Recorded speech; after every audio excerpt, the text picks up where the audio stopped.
All right, next we have Nancy. Nancy calling from California as well, I believe. Nancy, welcome to Stay Paid.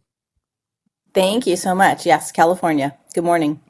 Good morning. Excited to have you on the show. What can we help you with? What question do you have? Okay, so I currently buy leads from, well, I lists of potential leads, right? So I'm getting, I have one website where they'll kind of troll all the whole internet and find people who are shopping for a mortgage, shopping for a realtor, like looking online for all of these different. Yeah, like intent data. So they have intent data on Correct. people that are hitting Correct. certain sites. Okay. Right. So that's one list that I purchased. So these are nurture leads, right? These are not people where I can call them up and say, "Hey, I saw that you were, shopping online for." It's kind of creepy. So I have that kind of a list. I have other lists of maybe people who have inherited properties, like things that are going to be nurtured over time, not necessarily where I can call them or do something direct. So I want to place ads online. So I want to do like retargeting ads. Okay. But I don't know, is it best to do like Google ads, YouTube ads, Facebook ads, like Instagram? Like, where am I doing this? Is it everywhere? I haven't done any How ads much yet money do other you have, than, Nancy? How much money? No. hmm. It is better to do it everywhere if you have the money for it. But no, all joking aside, what is your production so far this year? So far I've closed what, 10? Awesome. What's So, the volume of that 10? we're looking at probably around 14 to 15 million. Awesome. Great job. That just gives me an idea from a marketing budget, like strategy wise, what you should be doing. How many of those 14, or sorry, those 10 Yeah. came from the nurturing of these leads, if any? Like, when did you start the nurturing of these leads? How many of the 10 that you've done have come from this avenue that I you've done? haven't, yeah, so I've just really recently started nurturing them through like drip email kind of campaigns, Okay. um, sending them, home value alerts and what's in your neighborhood alerts, those kinds of things. So that's been kind of recent. And I've had a few listing appointments from that, but not a ton yet because it's so new. Um, Most of the stuff I'm closing is from either referrals or me picking up the phone and just calling people. Just cold Yep. calls. Awesome. So yeah, I'm not surprised by that. Obviously, the majority of the business is sphere-based business. But if you think about it from a philosophy standpoint, it's like what you're doing right now is building your sphere, right? You're taking these, cold leads, anonymous people that have intent that show some signs of they need a real estate agent, and you're trying to nurture them into your bucket of, I call it sphere, but relationship. So they ultimately use you as the real estate agent. Are you doing anything other than just emails to these leads right now? No, it's just emails. Okay. But I'm And then, going to start doing a postcard campaign, but very specific. So, right, I'm not going to do like a blast postcard to all of them. I'm going to take some specific ones, like I kind of go through the list and then pull out the ones that I think are more viable and start doing a monthly postcard. okay. All right. So, I mean, Josh, Why do you not feel you can call them? I know you mentioned, obviously you wouldn't say, "Hey, I saw you were looking for stuff online," but why do you feel like you could not call them and introduce yourself? Um, I guess the question is, how did I get their information and why am I calling them? That's, some leads expireds or inheriteds or things like that. You can call with a purpose, right? So an expired lead, you can say, "Hey, I saw your house was listed." But somebody who is just shopping online anonymously, they think, Mm-hmm. and I now have their information. How did I get it and what am I calling for? Yeah. well, I mean, Acre Brothers, depending, these are spread out over a bunch of zones, or are they centralized to your area? No, I did one zip code. Okay, one zip code. Okay, perfect. Mhm. So you could treat it as a circle prospecting script if you wanted to, or you could treat it as like a cash offers script. I don't know if you're familiar with these, but like Acre Brothers, we have a whole podcast on circle prospecting. And so you Mhm. can go find that on Stay Paid. If you listen to that podcast, we'll call zip codes neighborhoods. And we'll call to talk to the homeowner. And this script is simple. It's like after you find out the person's the homeowner, we'll say, hey, we're working with a lot of people in the area. There's, a lot of interest in buying and selling real estate in this neighborhood or area. If you were to get an offer on your home, would you be interested to look it over? Right. And so that then, the answer to that is either, well, yeah, what's the offer? And it's like, well, what would you be interested in, selling for? And there's that you can go listen to that podcast to hear that whole script out. But that's just I'm calling because there's a lot of interest in this area. And we know, I don't know your market specifically, but we know our market. In our market, there's a ton of interest in, these certain neighborhoods. And so that is one way to call to hit them at the right time. Now, I'm assuming most of these leads are probably buyer leads that they are giving you intent data. They're shopping. Not necessarily, because if they're shopping for a realtor, these are mostly homeowners. Okay, even better then.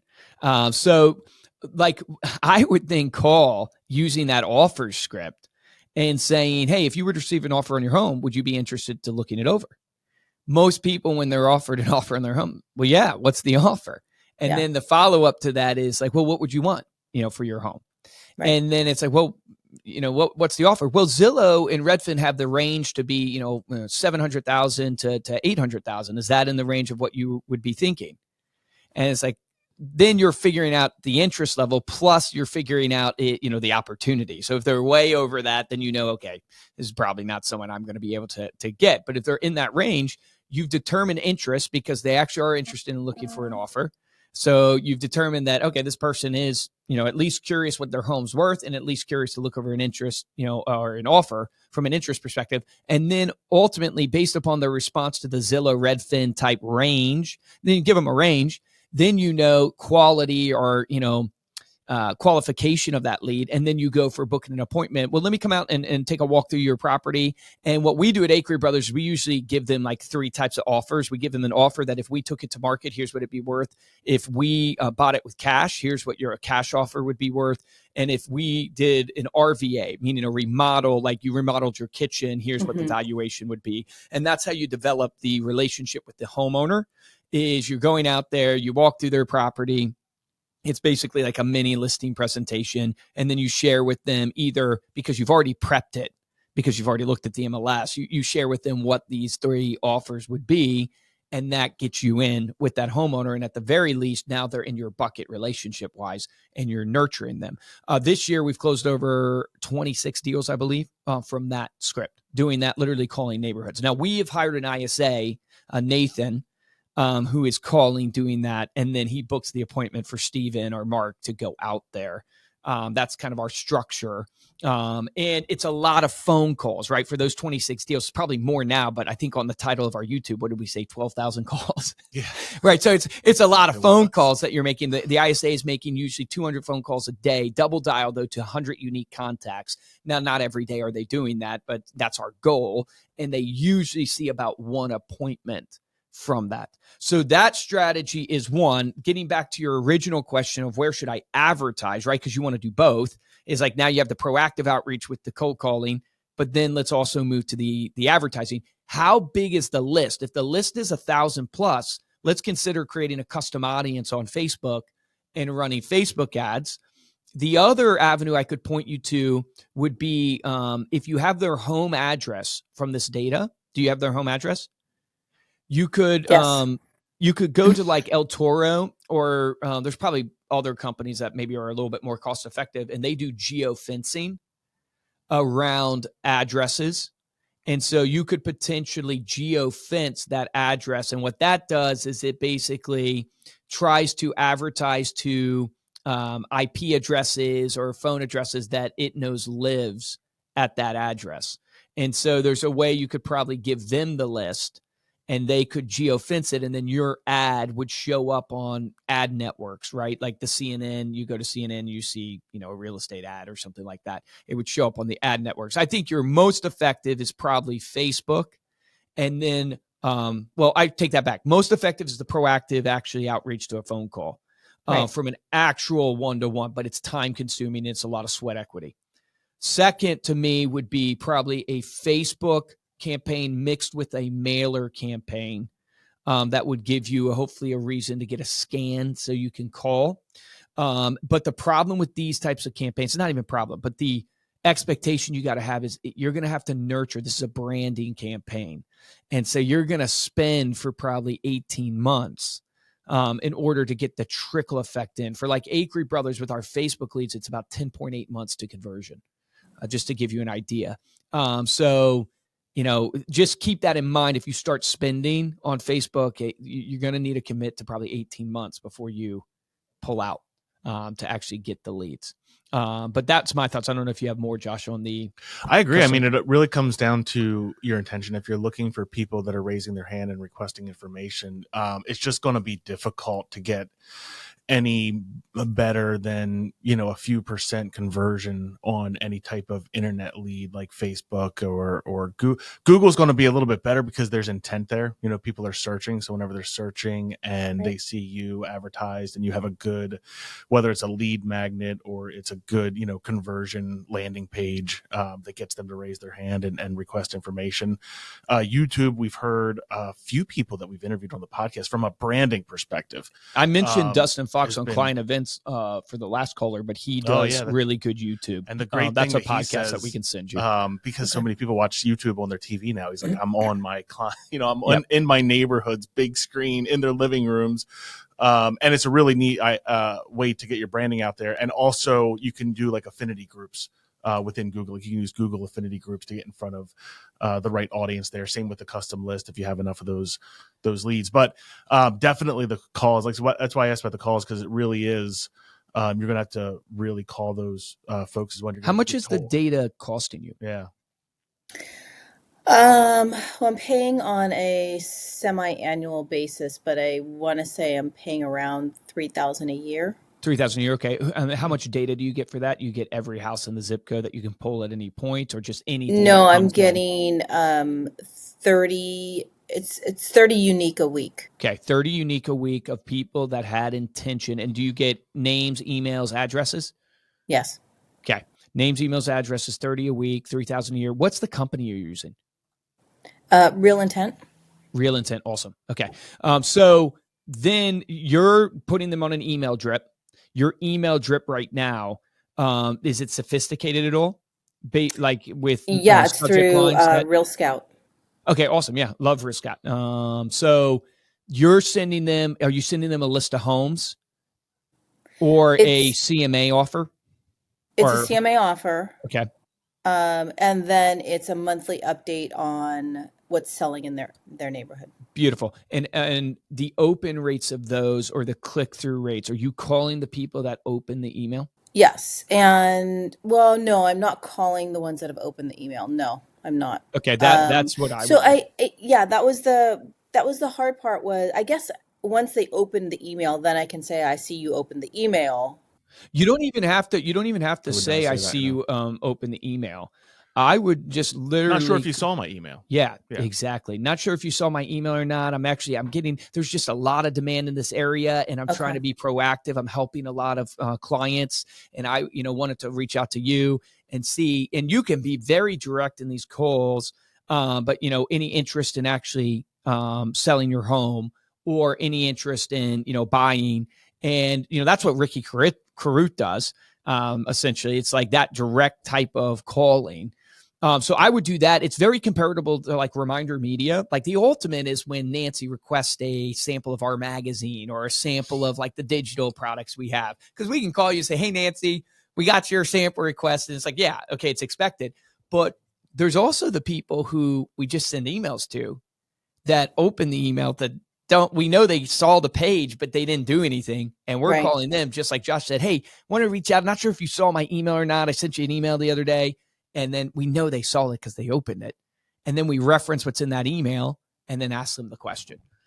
Okay. So that's what I would do if I were you. 3,000 is pretty awesome for 30 intent-based leads, but they are nurture leads. So they're probably 18 months at least.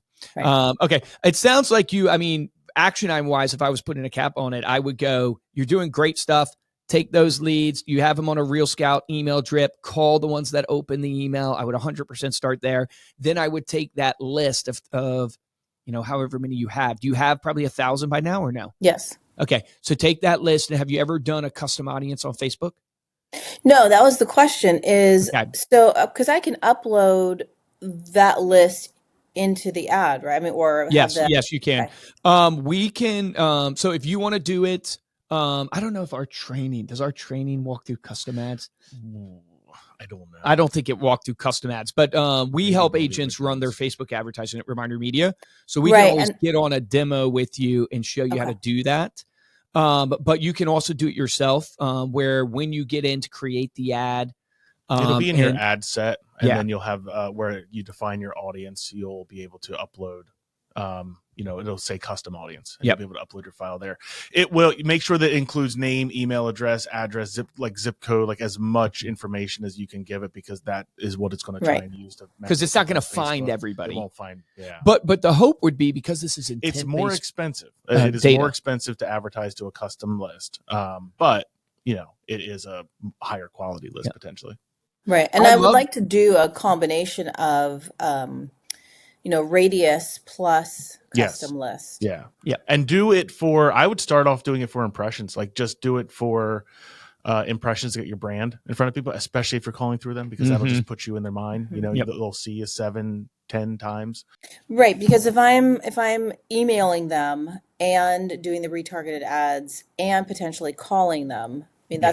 that's a lot of Yeah. touches. I Absolutely. think our exclusive list of homes ad would work really well, because they're ultimately searching for a home. So we run these ads. I don't know if you've seen them, Nancy, but we run them for agents all the time. That it's like a list of homes ad. So it's like, Hmm. or I don't know where you're at in California, but like if in Virginia, it's like Forest, Virginia resident. Are you, or do you know someone interested in a list of exclusive homes of $250,000 in Forest, Virginia? Click below to get that list. And people, you'd be surprised, we get leads $6 to $20 all the time for those. That seems to fit into your vein of what you're doing. So we can show you that list of homes ads, and we have a whole training on that you could even set it up yourself. That's it's probably out there on YouTube, but we can get you that training as well. Okay. So if And you then, connect, oh, go ahead. sorry, I was going to say, yeah, the other part was YouTube. Well, YouTube, I don't have a ton of experience with YouTube advertising. We do some of it for Reminder Media, but I haven't done it a lot for agents. I do know in our conversations with like Dustin Fox, he does it extremely well, and he walks agents through how to do it. That podcast, just search his name with Stay Paid, and you'll find that podcast and be able to listen to what he talks about. I think it's a branding play. Again, it's a branding play long term. Right. And it's going to be like a Facebook or a Google. I don't know how expensive it is. That's the thing I can't give you really guidance on. It's like, I don't know what the cost of lead is. I know with Google that we've seen, right, you're going to have cost of leads on Facebook anywhere from $6 to $20 to get a buyer, let's say middle of funnel to top of funnel lead. On Google, you're double that usually because it's a way higher intent. So you might be $50 at cost of lead there, is what we've seen in our experience of running these ad campaigns. I'm not sure with YouTube what the average cost is. Be an interesting question to even ask AI. Yeah, I was told that YouTube ads are actually pretty inexpensive because unless somebody watches the whole ad or a certain portion of it, you don't get charged. Well, yeah, there is different types that you can run. And actually, Dustin does talk about that on the podcast. Is like the ones he runs are those type of ads where Right. it's like if you don't watch it, then he doesn't get charged for it. Right. Yeah. So awesome. You are really doing great though. 14 million. Congrats. I mean, that's great volume, but let's take it to 30 million. That's what we need. We need to take it to 30 exactly. million. Yeah. Awesome. Nancy, All right, thank Nancy, you for thank calling you. in. I would love to connect with you on Instagram so we can get you all that information. So Okay. it's at Luke Acree on Instagram. If we connect, just shoot me a DM and I'll get you that information, but really appreciate you calling in. Great. Thank you so much. Yep. Have a great one. Bye. Good luck. You too. Bye.